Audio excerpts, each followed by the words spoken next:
Dans un petit village entouré de forêts sacrées, vivait une femme nommée Adunni. Depuis des années, elle priait les dieux pour avoir un enfant. Un jour, elle consulta un babalawo, le prêtre d'Ifa. Celui-ci lui révéla « Tu ne donneras pas naissance à un enfant, mais à deux.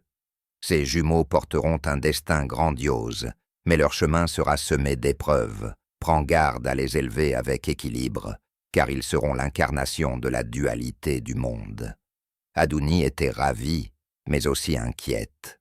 Quelques lunes plus tard, elle donna naissance à deux garçons, Taiwo et Kehinde, des jumeaux identiques, mais avec des âmes différentes, comme la nuit et le jour.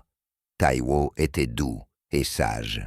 Il aimait observer la nature et chercher des signes dans les étoiles. Kehinde, lui, était fougueux et intrépide, prêt à affronter tous les défis.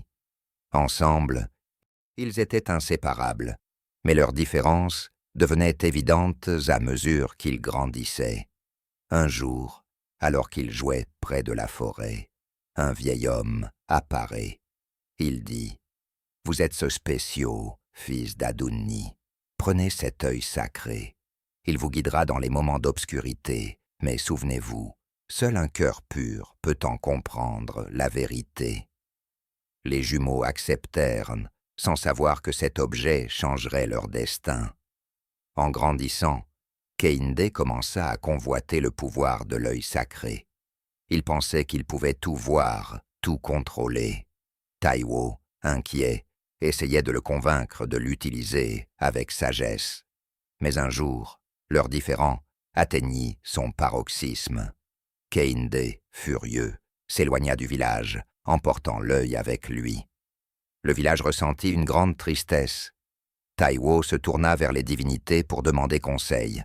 Quant à Kehinde, il découvrit que l'œil n'était pas qu'une bénédiction, mais aussi une malédiction. Kehinde, devenu arrogant, finit par s'égarer dans une forêt enchantée, prisonnier d'étranges esprits. Taiwo, guidé par sa foi et son amour pour son frère, partit à sa recherche. Il trouva Kehinde affaibli, regrettant ses actes. Ensemble, ils comprirent que l'œil sacré n'était puissant que lorsqu'il était manié avec harmonie. Ils rentrèrent au village et offrirent l'œil aux dieux en guise d'expiation. Ainsi, Taiwo et Kehinde devinrent un symbole d'unité et de sagesse dans leur village.